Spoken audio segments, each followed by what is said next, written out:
Bismillahirrahmanirrahim.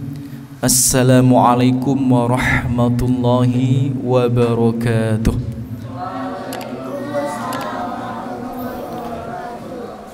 Alhamdulillah. Alhamdulillahi rabbil alamin. Wa bihi nasta'in ala umurid dunya waddin. Segala puji hanya pantas kita panjatkan kepada Allah Jalla Jalaluh, yang sejatinya hanya berkat limpahan dan rahmat dari Allah Subhanahu wa ta'ala semua kebaikan-kebaikan itu dapat terlaksana dan semua kenikmatan-kenikmatan itu bisa menjadi sempurna. Dan tidak lupa kita bersolawat, Allahumma salli wa sallim wa barik ala khairil anbiya'i wal mursalin nabiyina Muhammadin wa ala alihi wa ashabihi wa man tabi'ahum bi ihsanin ila yaumiddin, amma ba'd. Tayyib, ikhwati fillah rahimani wa rahimakumullah, yang semoga selalu dirahmati dan dijaga oleh Allah Subhanahu wa ta'ala. Alhamdulillah, kita bersyukur pada Allah Subhanahu wa ta'ala, Allah pertemukan kita di majelis yang mulia ini, di rumah Allah yang mulia ini. Kita berharap semoga pertemuan ini disaksikan oleh para malaikat dan semoga Allah membalasnya dengan sebaik-baiknya balasan dan menjadi sebab bergugurnya dosa-dosa kita di sisi Allah Subhanahu wa ta'ala. Amin ya rabbal alamin. Dan sebagaimana jadwal yang diagendakan bahwa setiap Ahad pertama insya Allah kita akan mengkaji kitab Tauhid yang disyarah oleh Syekh Muhammad bin Shalih Al-Utsaimin. Kita akan mengkaji kitab Tauhid yang disyarah oleh Syekh Muhammad bin Shalih Al-Utsaimin, dan kitab ini dinamakan Al-Qaul Al-Mufid. Tidak terasa kurang lebih kita 2,5 tahun atau 3 tahun, 2-3 tahun lah kita bersama mengkaji kitab ini, dan alhamdulillah sudah lebih dari setengah perjalanan. Semoga kita bisa mengkhatamkan, dan insya Allah kita akan melanjutkan pada bab yang baru, yakni bab Maja'a Firya, bab yang berkaitan dengan riya. Jadi kita ini akan membahas terkait daripada riya. Riya, ikhwati fillah, saudara-saudariku semua, hafidhakumullah, yang semoga selalu dijaga dan dirahmati oleh Allah Subhanahu wa ta'ala. Ta'rifur riya, pengertian daripada riya itu masdar dari kata ro'a yuroi, masdar dari kata ro'a yuroi, yang artinya amila amalan liyurah annas, yakni mengerjakan suatu amalan agar dilihat manusia. Nah, itu makna daripada riya, mengerjakan suatu amalan agar dilihat manusia. Dan riya ini, ikhwati fillah rahimani wa rahimakumullah, berulang-ulang kali Allah jelaskan di dalam Al-Quran, dan Rasulullah SAW juga gambarkan di dalam sunnah-sunnahnya. Misal diantaranya di surat An-Nisa ayat 142. Di surat An-Nisa ayat 142 Allah Subhanahu wa ta'ala berfirman, wa idza qamu ila sholati qamu kusala. Ciri-ciri orang munafik itu apabila mereka berdiri untuk menunaikan sholat, mereka mengerjakannya dengan malas.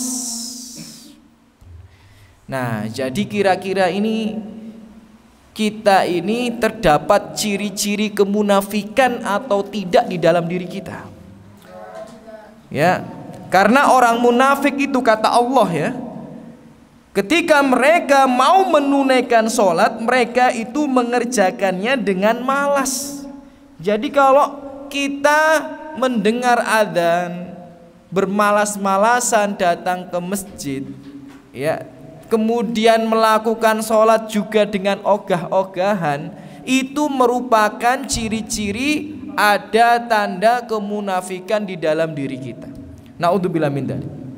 Kemudian Allah lanjutkan, yura'unan nas wa la yadhkurunallah illa qalila. Dan orang munafik itu yura'un nas, riya kepada manusia. Jadi mereka itu hanya ingin disaksikan manusia. Wala yadhkurunallaha illa qalila, dan mereka tidaklah mengingat Allah kecuali sedikit saja.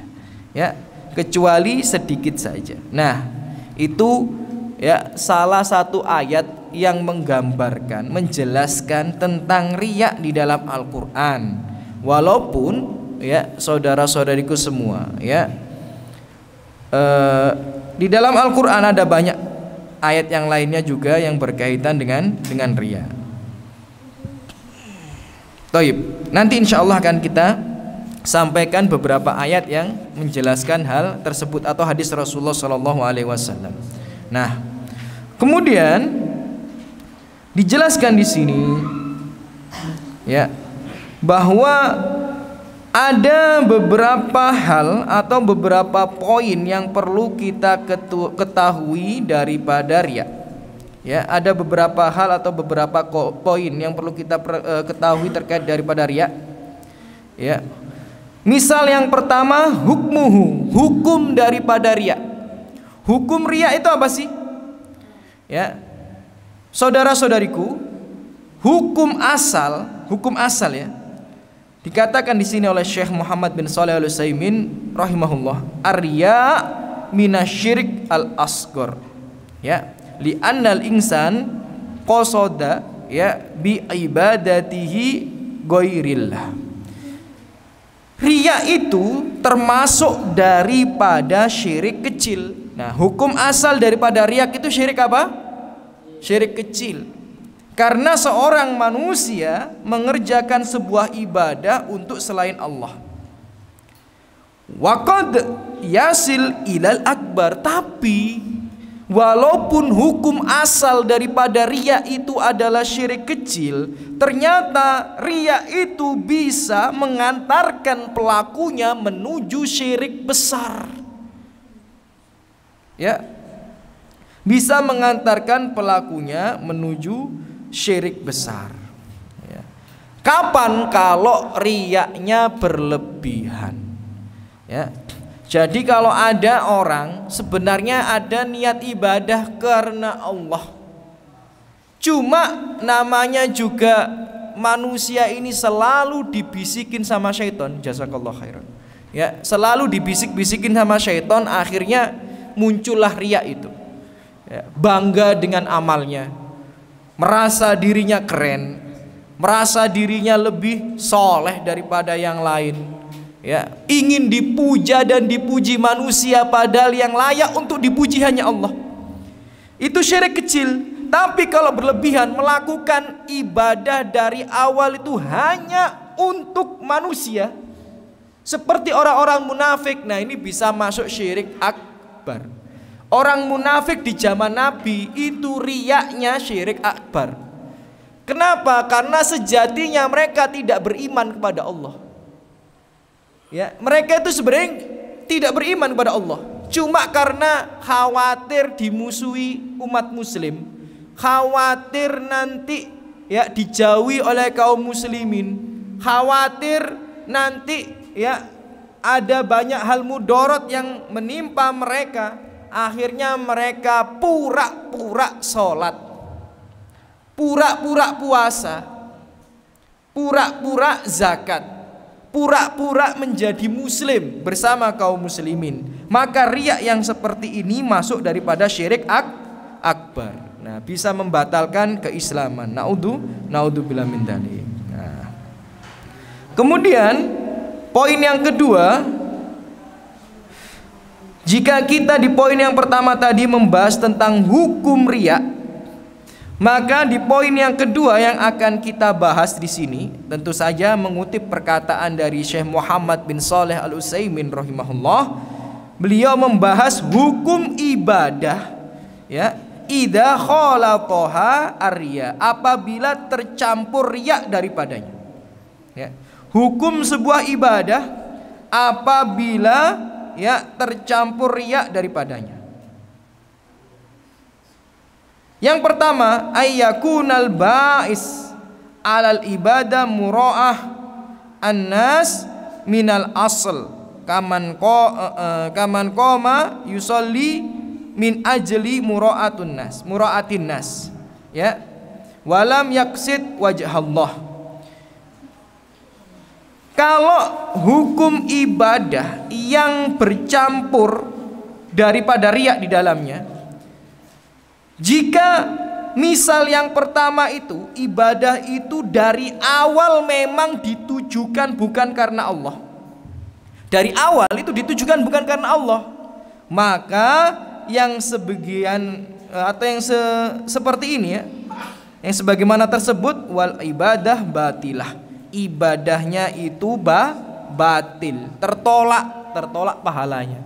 Jadi dari awal, ya, misal seorang laki-laki dari awal dia nggak mau sholat, cuma karena temennya itu numpang, ya, sholat di rumahnya, ya, numpang bertamu di rumahnya, akhirnya ikut nemenin sholat di masjid. Nah, dari awal itu sebenarnya bukan karena Allah, cuma ingin menemani temannya sholat. Nah, ini ibadahnya batil, ibadahnya tertolak karena memang dari awal bukan karena Allah, ya, dari awal bukan karena Allah.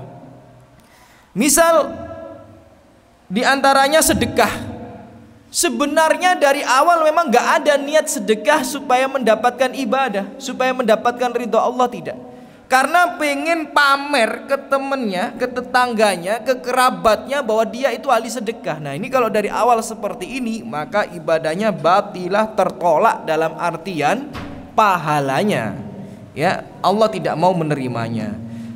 Jika misal yang kedua, ayakuna musyarikan lil ibadah fi asnaiha, misal yang kedua itu seandainya, ya, ibadah itu dari awal sebenarnya karena Allah, tapi masuk daripadanya riya, ya. Jadi ketika beribadah fi asnail ibadah, ya, dia dibisiki syaitan, akhirnya ada riya. Nah, ya, jadi kalau misal yang pertama tadi dari awal memang bukan karena Allah, tertolak ibadahnya, kata Syekh rahimahullah. Tapi apabila di awal itu karena Allah kemudian datang riya, maka ada tafsil, ada perincian di sini. Yang pertama, dia mampu melawan riya itu, kemudian di akhir ibadah dia, ya, melakukannya karena Allah Subhanahu wa taala, maka ibadah yang seperti ini tidak mengapa, tidak dihukumi batal. Jadi awal sholat dia melakukannya karena Allah, kemudian masuk, ya, di rokaat kedua, rokaat ketiga, misalnya sholat asar, rokaat kedua, rokaat ketiga masuk riya di dalam hati, tapi dia berusaha melawan, akhirnya di rokaat yang keempat dia melakukannya karena Allah, maka ibadah yang seperti ini tidak dihukumi batal pahalanya, tapi insya Allah sah. Dalam hadis riwayat Bukhari, innallaha tajawaza an ummati ma haddasat bihi nafsaha ma lam ta'mal au tatakallam. Ya, sesungguhnya Allah itu memaklumi apa yang terjadi pada umatku, yakni umat Muhammad, kita semua, apa yang terjadi dalam jiwanya selama itu tidak diamalkan atau diucapkan. Maka dari dalil ini para ulama, saudara-saudariku semua, berpendapat tidak mengapa, ya, tidak mengapa. Kemudian, ya, permisalan atau gambaran yang kedua, ketika di awal dia itu beribadah kepada Allah hanya karena Allah, kemudian di akhir ibadah dia kalah dan melakukannya untuk manusia, maka ibadahnya batal. Ya, itu misal yang kedua. Dan misal yang ketiga, ya, misal yang ketiga, apabila selesai ibadah itu kemudian seiring berjalannya waktu ada riya di dalam hatinya, tapi dia berusaha melawan, ya, dia berusaha melawan, maka itu pun tidak merusak daripadanya, ya, tidak merusak daripadanya. Fa innahu la yu'assir 'alaiha syai'an, kata mu'allif rahimahullah. Itu tidak memberikan pengaruh. Jadi di awal sholat dia sampai akhir sholat khusyuk, selesai salam. Kemudian nggak lama setelah itu dia riya sama manusia daripada ibadah itu. Padahal ketika sholat tadi nggak ada perasaan riya itu, tapi selesai sholat ada perasaan riya. Selama dia mampu melawannya, istighfar kepada Allah, maka yang sedemikian, ya, tidak merusak ibadahnya. Ya, jadi selama, tapi ada syarat, ya, selama dia tidak melakukan kebalikan daripada ibadah itu. Ya, kalau dia melakukan yang kebalikan daripada itu membatalkan ibadahnya. Sebagai contoh, setelah sedekah, mengungkit-ungkit sedekah itu di hadapan orang yang pernah ia sedekahi. Nah, itu membatalkan ibadah walaupun ibadahnya sudah lalu. Dalilnya mana? Di surat Al-Baqarah ayat 264 Allah berfirman, ya ayyuhalladzina amanu la tubtilu shadaqatikum bil manni wal adha. Ya, wahai orang-orang yang beriman, jangan kalian batalkan, hilangkan pahala sedekah kalian dengan mani wal adha, dengan mengungkit-ungkit, ya, dan mencaci maki orang yang pernah kamu sedekahi tadi itu. Nah, jadi kalau kita pernah sedekah kemudian kita ungkit-ungkit, hilang, ya, pahala sedekah tersebut. Ya, kalladzi yuraunan nas, ya, lanjutan daripada ayat itu. Ya, seperti orang yang berbuat riya kepada Allah Subhanahu wa taala. Jadi itu gambaran daripadanya. Kalau ibadah dari awal itu karena Allah, ya, atau dari awal, mohon maaf, ya, kalau ibadah dari awal itu bukan karena Allah, maka tidak sah. Tapi kalau dari awal karena Allah, seiring berjalannya waktu ada riya, dia bisa mengalahkan riya itu, menghilangkan, mengubur riya itu, sah. Tapi kalau di akhirnya dia tidak mampu, malah riya kepada selain Allah, maka tidak sah. Atau kalau sudah selesai ibadah, seiring berjalannya waktu ada riya, maka tidak merusak ibadah itu selama bukan kebalikannya. Kemudian akan ada pertanyaan di sini, ya, yang dikutip oleh Syekh juga. Bagaimana jika kita sebagai kaum muslimin sering dipuji-puji sama manusia? Apakah di situ, ya, membuat ibadah kita itu dinilai riya gitu, ya? Kadang kita ini nggak pengen dipuji, tapi datang pujian-pujian itu gitu, ya. Oh, itu laki-laki soleh. Oh, itu wanita solehah. Oh, wanita itu menutup auratnya dengan baik. Oh, laki-laki itu menundukkan pandangannya dengan baik. Oh, laki-laki itu gemar ke masjid. Oh, wanita itu tutur katanya lemah lembut, penyabar, dan sebagainya. Pujian-pujian dari manusia itu pasti ada, ya. Apalagi orang-orang yang menjaga sunnah, menjaga ketaatan pada Allah Subhanahu wa taala. Apakah itu mempengaruhi ibadah kita atau termasuk daripada riya?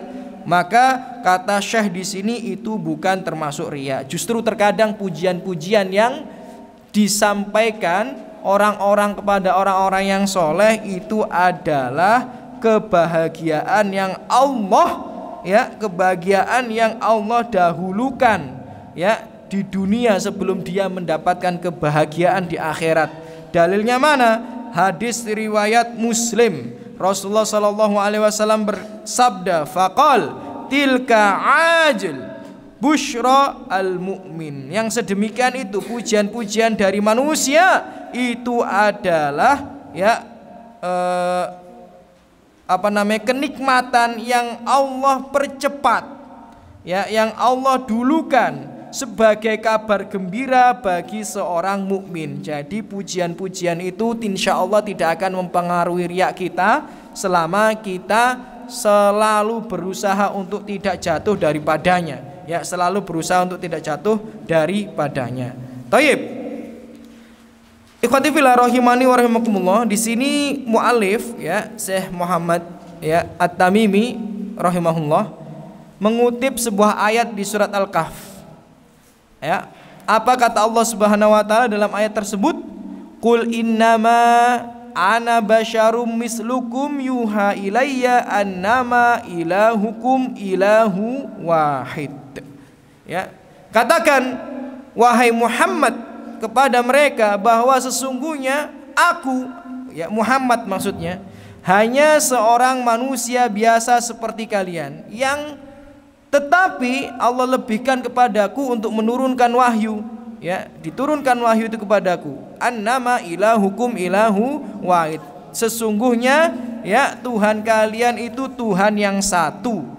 Ya, berlandaskan ayat ini saudara-saudariku semua, para ulama ya menyandarkan bahwa segala sesuatu terkait ibadah itu hanya kita tujukan untuk Allah. Bahkan ibadah kita itu loh tidak boleh kita tujukan kepada Nabi Muhammad sekalipun. Ya. Jadi di sini sampai dalam tafsirnya para ulama, kita beribadah untuk Nabi saja nggak boleh gitu ya. Karena ibadah kita ini hanya ilahukum ilahu wahid, ya, kepada Allah yang memang satu-satunya Tuhan yang kita miliki, satu-satunya ilah yang kita miliki. Jadi beribadah ya hanya untuk Allah, bahkan untuk Nabi pun tidak diperbolehkan. Kemudian saudara-saudariku semua yang semoga selalu dijaga dan dirahmati oleh Allah Subhanahu wa taala, di sini mu'allif rahimahullah ya juga mengutip hadis yang diriwayatkan oleh Imam Muslim, wa an Abi Hurairah, dari Abi Hurairah marfu'an, ya qala Allah Ta'ala, berkata Allah Subhanahu wa taala, dari hadis qudsi yang dimaksud ya dari lisan Rasulullah sallallahu alaihi wasallam, ana agna syuraka anisyirik, ya aku ini ya gak butuh yang seperti itu, yang gak butuh dengan daripada kesyirikan, gak butuh sekutu-sekutu.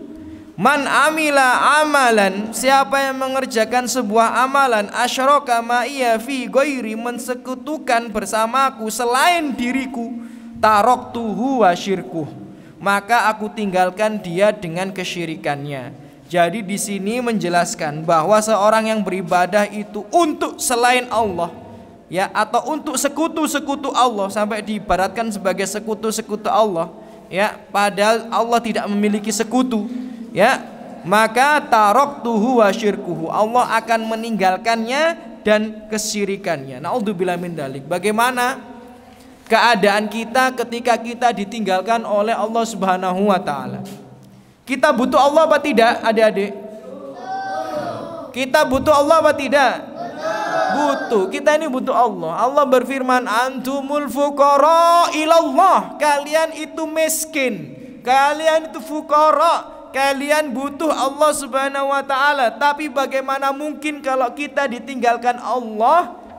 Bagaimana kita bisa menjalani kehidupan ini dengan mudah, sedangkan kita manusia yang lemah? Wa khuliqal insanu dhaifa, sesungguhnya manusia itu diciptakan dalam keadaan lemah gitu. Tapi Allah akan meninggalkan kita kapan? Kalau kita jatuh dalam dosa riya. Ya, kalau kita jatuh daripada dosa riya, Allah naudzubillah min dzalik akan meninggalkan kita. Ya, akan meninggalkan kita. Ya. Kemudian saudara-saudariku semua yang semoga selalu dijaga dan dirahmati oleh Allah Subhanahu wa taala,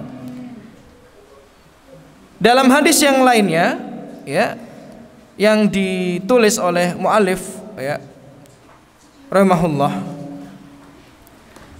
Rasulullah bersabda, ala ukhbirukum bima huwa akhwaf alaikum indi minal masihid dajjal, apakah kalian ingin aku beritahu apa yang lebih aku takutkan, apa yang lebih aku khawatirkan terhadap kalian daripada fitnah dajjal?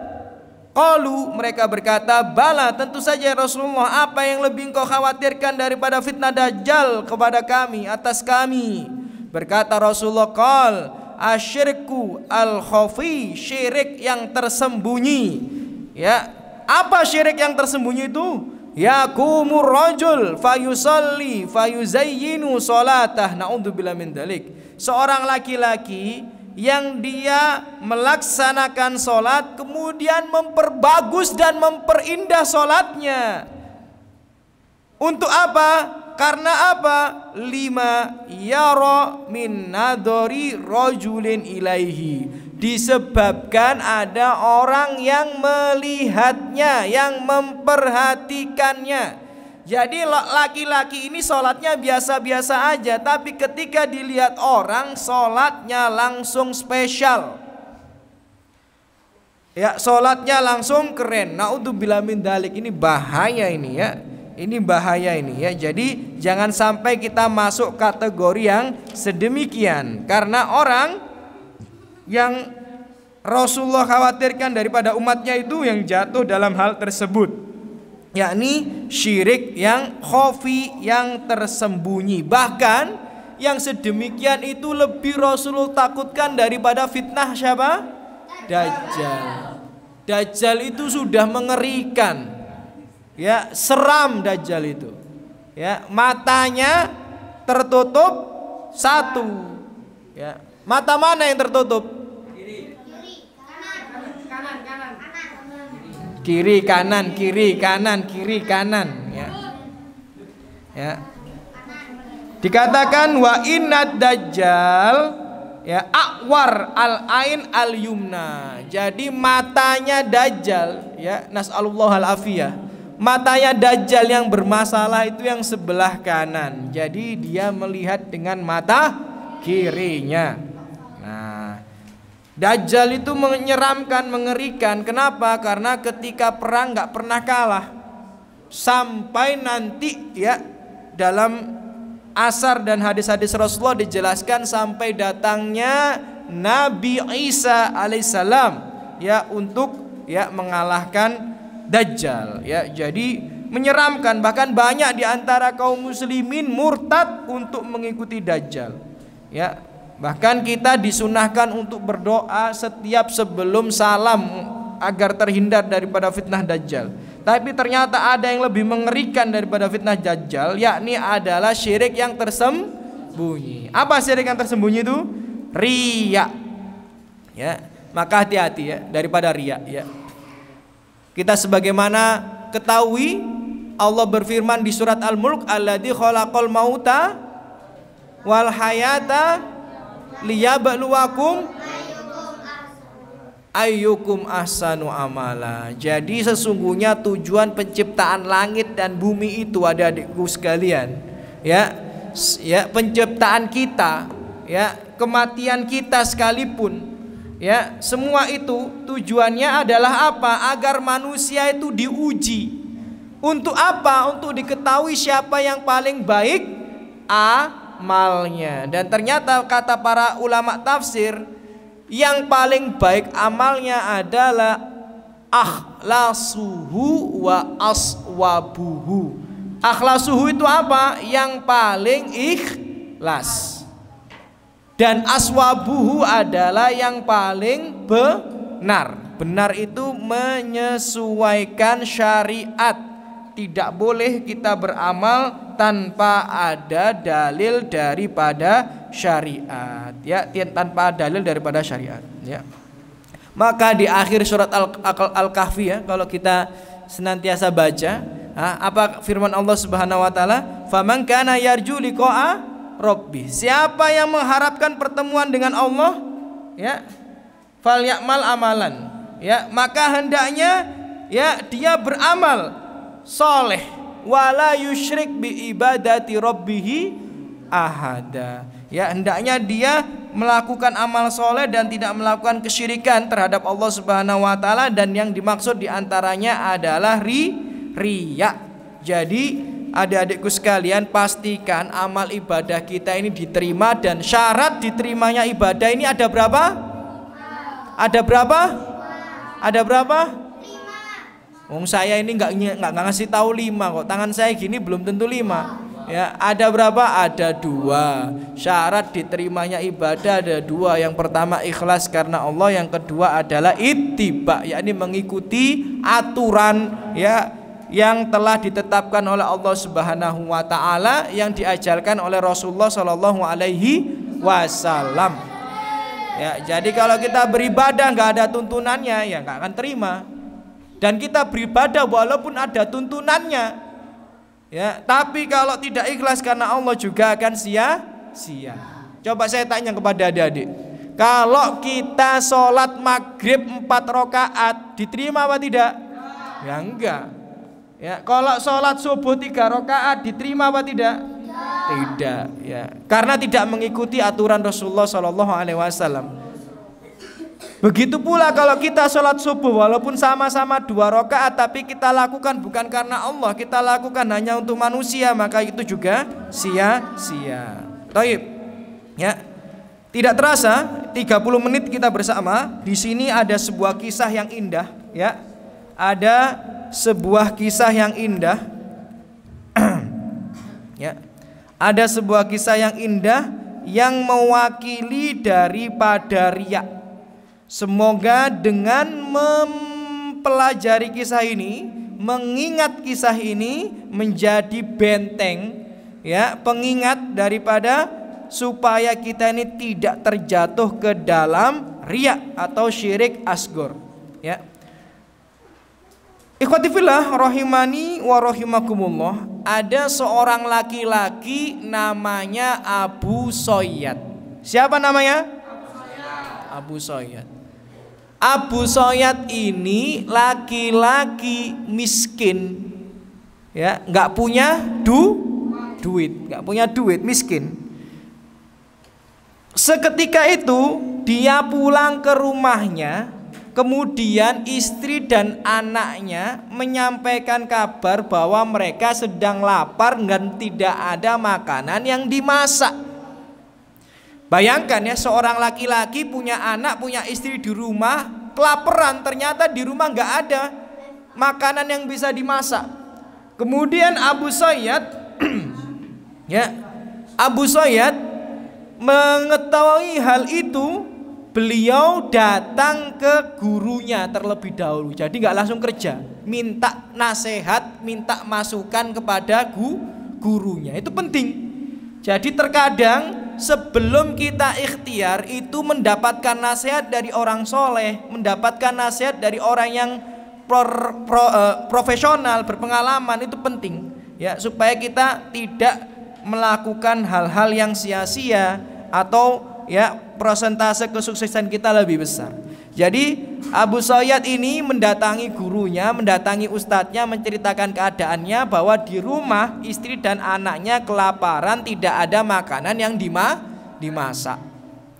Ya, kemudian kata syekhnya, kata gurunya, ya udah gini saja, ya, antum kan di rumah itu ada jaring ikan, ya. Antum ambil jaring ikan itu, cobalah jaring ikan saya bantu dengan doa, ya. Gambaran singkat kisahnya kurang lebih seperti itu, ya. Jadi dia menyuruh Abu Soyyad untuk kembali pulang ke rumah, ngambil jala ikan, coba kamu jaring ikan, tak bantu doa. Nah, ya, kayak biar mudah dipahami, kurang lebih seperti itu kisahnya. Akhirnya Abu Soyyad nurut sama gurunya, pulang ke rumah, ngambil jaring, kemudian menjaring ikan, dan ternyata sekali jaring langsung dapat ikan yang sangat besar, masya Allah, ya. Jadi doa orang soleh yang masih hidup itu mustajab. Masih ingat nggak? Kita boleh berwasilah itu dengan 3 hal. Apa saja? Yang pertama, dengan amal soleh boleh, tapi yang pertama apa biasanya? Anak soleh, bukan? Ya, bukan. Bukan. Ya, kita boleh ya berwasilah itu dengan apa? Yang pertama dengan Asmaul Husna. Ya, jadi pernah saya sampaikan berkali-kali di sini. Jadi kalau mau doanya itu mustajab, ya, top markotop. Sebelum doa jangan buru-buru, ya. Alhamdulillah wassalatu wassalamu ala rasulillah. Sebut nama-nama Allah dulu, ya Rahman, ya Rahim, ya Rozak, ya Wahab, ya Ghafur, ya. Sebut nama Allah Subhanahu wa taala, itu membuat doa kita lebih mustajab. Yang kedua dengan amal soleh, ya, seperti kata teman antum itu, ya, dengan amal soleh. Jadi boleh kalau sudah mentok kepepet kemudian bilang, ya Allah, saya dulu pernah beramal soleh kayak gini, ya Allah, seandainya ini engkau terima, tolong bantu doa saya supaya mustajab. Boleh itu. Kemudian yang ketiga dengan orang soleh yang masih hidup, yang masih hidup. Kalau mati nggak boleh minta doa, ya. Jadi kalau masih hidup diperbolehkan. Nah akhirnya gurunya Abu Soyad tadi berdoa semoga Abu Soyad itu dilimpahkan rezekinya oleh Allah Subhanahu wa taala. Sekali jaring dapat ikan besar, kemudian ikan besar itu dibawa Abu Soyad ke pasar. Di pasar ikan besar itu ditukar dengan 2 roti besar. Antum kalau tahu roti Arab itu kan besar-besar, ya, roti Arab itu besar-besar. Ternyata satu ikan itu bisa ditukar dengan 2 roti besar. Yang satu isi madu, yang satu isi keju. Masya Allah, ya. Jadi ada yang rasa madu, ada yang rasa keju. Nah 2 roti besar ini, wis tenang dadanya Abu Soyad ini. Insya Allah istri sama anaknya kenyang. Dia bawa 2 roti besar. Kemudian ternyata di jalan sebelum sampai rumah dia melihat ada seorang wanita sepertinya janda dengan anak perempuannya yang masih kecil, kelaparan, wajahnya kusut, ya, kemudian lemas, ya, kumuh, dan serasa kayak udah berhari-hari nggak makan. Melihat hal itu Abu Soyad nggak tega. Kemudian anak kecilnya yang perempuan itu, ya, yang anaknya janda tadi, ya, yang kelaparan, yang sama anaknya yang kelaparan itu yang perempuan itu langsung minta ke Abu Soyad, minta rotinya, ya. Namanya juga anak kecil, ya. Melihat seorang wanita yang janda kelaparan dan anak perempuan yatim yang kelaparan nggak tega. Akhirnya 2 roti itu loh dikasihkan langsung dua-duanya sama Abu Soyad itu kepada perempuan itu dan anak kecil tadi. Kemudian Abu Soyad pulang, ya. Pulang, mau sampai rumah dia bingung loh. Nanti aku kalau balik ke rumah nggak bawa apa-apa, istri anakku kelaparan, kasihan dong. Akhirnya ya udahlah gitu. Tapi nggak apa-apa, insya Allah saya masih gagah, saya masih bisa berikhtiar lah. Sedangkan dia itu wanita, sudah lemah, ya, anaknya sudah kelaparan, ya dia nggak bisa ikhtiar, kerjanya terbatas. Lah saya masih gagah, insya Allah saya masih bisa kerja. Akhirnya nggak jadi pulang, Abu Soyad balik lagi ke pasar. Ya siapa tahu nanti ada yang bisa dikerjakan, kemudian mendapatkan upah dan beli makanan daripada upah tersebut. Nah itu ikhtiar itu penting. Ya jadi kalau walaupun kesusahan seperti apapun jangan pernah berhenti untuk berusaha. Ikhtiar. Jadi Abu Soyad datang ke pasar. Dan Masya Allah ya, sesungguhnya Allah itu tidak pernah menakdirkan kepada orang yang beriman kecuali kebaikan. Tidak mungkin Allah menakdirkan kepada orang yang soleh kecuali kebaikan. Ya, ternyata di pasar itu tiba-tiba ada laki-laki. Sebelum Abu Soyad datang, itu ada laki-laki teriak-teriak, "Aina Abu Soyad, Aina Abu Soyad." Siapa itu? Ya, man Abu Soyad. Mana sih yang Abu Soyad itu mana? Siapa Abu Soyad yang ada di sini itu siapa? Ya, kemudian gak lama setelah dia berteriak-teriak di pasar nyari-nyari Abu Soyad datang. Kemudian orang-orang di pasar menunjukkan kepada Abu Soyad itu. Tuh, Abu Soyad itu. Kemudian laki-laki ini ya bertemu dengan Abu Soyad, kemudian ngobrol panjang lebar. Memastikan apakah dia benar-benar Abu Soyad atau tidak. Ya, benar-benar Abu Soyad apa tidak. Ternyata dia adalah Abu Soyad yang benar-benar dicari-cari dia selama ini. Kemudian ya laki-laki tadi ngomong, sesungguhnya saya itu punya tanggungan ke ayahmu senilai 30.000 dirham. Berapa? 30.000 dirham. Ya, jadi saya itu punya tanggungan kepadamu senilai 30.000 dirham kepada ayahmu, dan ayahmu nggak punya ahli waris kecuali kamu. Maka karena kamu hanya satu-satunya ahli waris, nih 30.000 dirham aku berikan kepada kamu. Jadi 30.000 dirham itu kalau dikuruskan di rupiah sekarang ya, seperti nilainya antara mungkin 12 eman lah, 12 miliar, Masya Allah. Nah akhirnya Abu Soyad ini ya bawa uang miliaran pulang ke rumah, kemudian menggunakan uang itu untuk bisnis dan menjadi salah satu orang yang paling kaya di daerah tersebut. Ya, bisnisnya sukses, kaya raya. Kemudian saking kaya rayanya setiap sedekah 1.000 dirham. Ya, jadi Abu Soyad itu terkenal setiap sedekah 1.000 dirham, 1.000 dirham, 1.000 dirham. 1.000 dirham itu kalau dikuruskan di rupiah sekarang senilai kurang lebih 300 sampai 500 juta. Jadi setiap sedekah berapa? Ratusan juta. Setiap sedekah. Bukan sekali sedekah itu, tapi setiap sedekah ratusan juta karena sudah menjadi pengusaha yang kaya raya. Sampai semua orang di daerah itu mengenal orang yang paling dermawan adalah siapa? Abu Soyad. Kemudian seiring berjalan waktu Abu Soyad ketiduran. Pernah ya Abu Soyad ketiduran, kemudian ketika tertidur dia melihat dia sudah di hadapan pengadilan Allah Subhanahu wa taala. Dan dia menoleh, di situ ada timbangan kebaikan dan timbangan keburukannya. Ya, di situ ada timbangan kebaikan dan timbangan keburukannya. Ternyata yang ia lihat timbangan keburukannya jauh lebih berat daripada timbangan kebaikannya.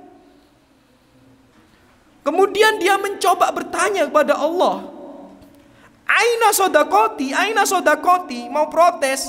Ya, di pengadilan itu dia protes. Di mana sedekahku yang ribuan dirham itu loh, setiap sedekah di mana gitu.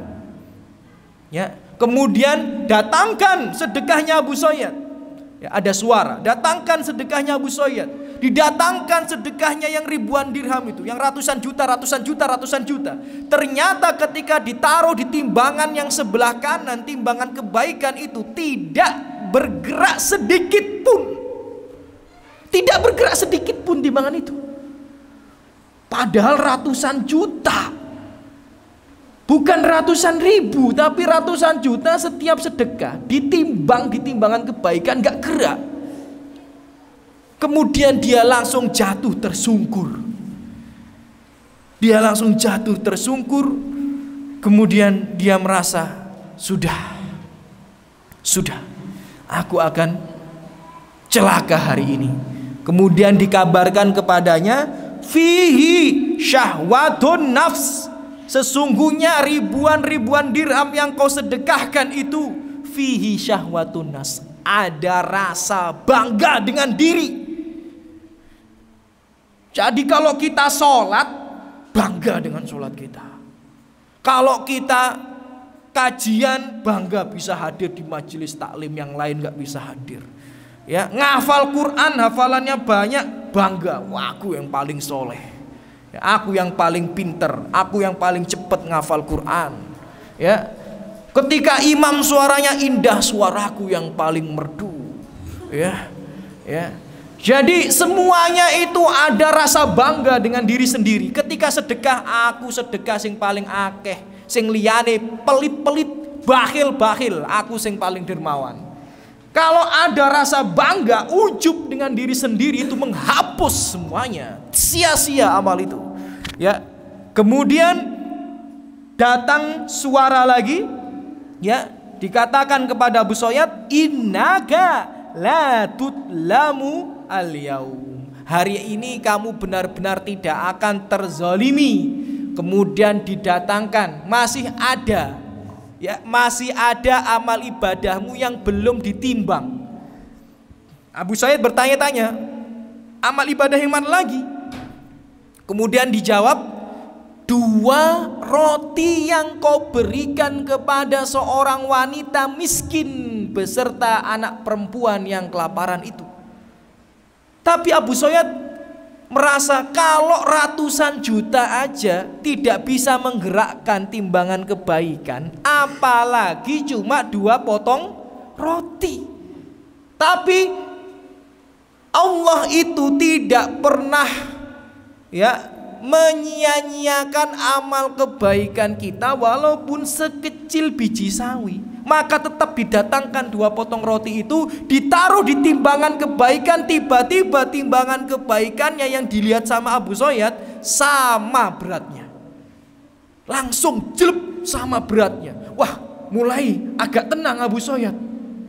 Agak tenang, ternyata timbangan kebaikannya sudah sama dengan timbangan keburukannya.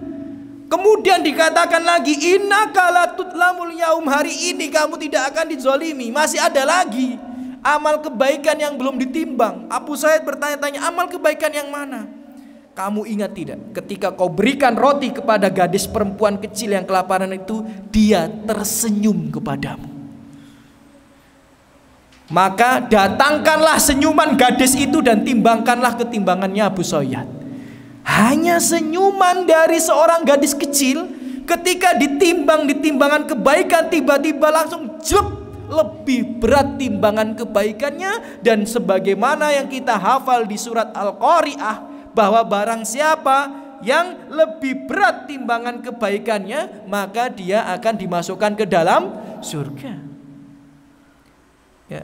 Maka Abu Sayyid terbangun dan merasa ternyata semua ini itu sia-sia kalau tidak dilakukan karena Allah. Dan jangan remehkan untuk membuat seseorang muslim tersenyum, karena itu akan ditimbang nanti di hari kiamat. Rasulullah bersabda dalam hadis riwayat Tabrani, wa ahabbul a'mal ilallahi ta'ala, dan amal yang paling dicintai oleh Allah Subhanahu wa taala, sururun tudkhiluhu ala muslim, kebahagiaan yang engkau berikan, engkau datangkan untuk seorang muslim, itu akan menjadi amal yang paling dicintai oleh Allah Subhanahu wa taala. Salah satu di antaranya. Maka saudara-saudariku semua, pastikan semua amal ibadah kita dilakukan karena Allah. Kalau bisa amal ibadah itu ada yang kita tampakkan, ada yang kita sembunyikan. Saya pernah cerita di sini juga, ada seorang ulama salaf atau seorang salafus saleh namanya Ali, itu tidak diketahui dia pernah berbuat kebaikan kecuali sampai dia mati. Ada salafus saleh namanya Ali, dalam sebuah kitab disebutkan kisahnya di Madinah dia. Di Madinah itu di zamannya dia ada sedekah sembunyi-sembunyi. Orang miskin buka pintu tiba-tiba ada makanan. Orang miskin buka pintu tiba-tiba ada uang. Itu terus berkelanjutan dan tidak ada satupun orang yang tahu. Sampai Ali ini rahimahullah mati. Setelah Ali mati tidak pernah ada lagi sedekah sembunyi-sembunyi. Jadi ketika Ali masih hidup, gak ada yang tahu siapa yang sedekah sembunyi-sembunyi, itu gak ada yang tahu. Karena sampai dia itu menyembunyikan dirinya, tidak pengen ada yang tahu kecuali Allah Subhanahu wa taala. Dan ternyata ketika dia sudah mati, tiba-tiba sedekah itu gak ada lagi. Maka seluruh orang Madinah meyakini itu yang berbuat adalah Ali. Karena Ali mati gak ada yang ngamalkan lagi. Lihatlah bagaimana dia berusaha untuk menjaga amalannya supaya tidak diketahui oleh manusia. Sebagaimana hadis Rasulullah SAW, man istata'a, kata Rasulullah, siapa di antara kalian yang mampu untuk menyembunyikan amal ibadahnya, falyaf'al, maka hendaknya dia mengerjakannya. Tapi kalau bisa ada yang kita tampakkan buat fastabiqul khairat, ada yang kita sembunyikan, tidak ada yang tahu kecuali Allah Subhanahu wa taala, supaya kita tidak jatuh dalam perbuatan riya. Alhamdulillah wassalatu wassalamu ala Rasulillah. Tidak terasa sudah 50 menit lebih kita bersama. Semoga yang kami sampaikan bermanfaat untuk kita semua, menjadikan kita hamba yang lebih bertakwa kepada Allah Subhanahu wa taala. Ada pertanyaan? Saudara-saudariku, terkait riya ini. Jadi riya itu adalah termasuk dosa yang sangat dikhawatirkan dan ditakutkan Rasulullah untuk menimpa umatnya. Maka hendaknya kita juga khawatir dan takut menimpa diri kita. Taib. Alhamdulillah salatu wassalamu ala Rasulillah. Semoga yang hadir di sini balas oleh Allah Subhanahu wa taala dan sebaik-baiknya balasan, diangkat derajatnya, diampuni dosanya, dilimpahkan rezekinya, diangkat masalah musibah penyakit yang menimpa dirinya pun keluarganya, dibimbing untuk terus melangkah di jalan yang lurus, ya, tidak jatuh daripada kesesatan-kesesatan atau syubhat-syubhat. Dan semoga kita diberikan taufik untuk memudahkan diri kita mengamalkan ketaatan-ketaatan oleh Allah Subhanahu wa taala dan dimatikan dalam keadaan husnul khatimah, dikumpulkan lagi di surga Allah Subhanahu wa taala. Kita tutup dengan doa kafaratul majlis. Subhanakallahumma bihamdika asyhadu an la ilaha illa anta astaghfiruka wa atubu ilaik. Assalamualaikum warahmatullahi wabarakatuh.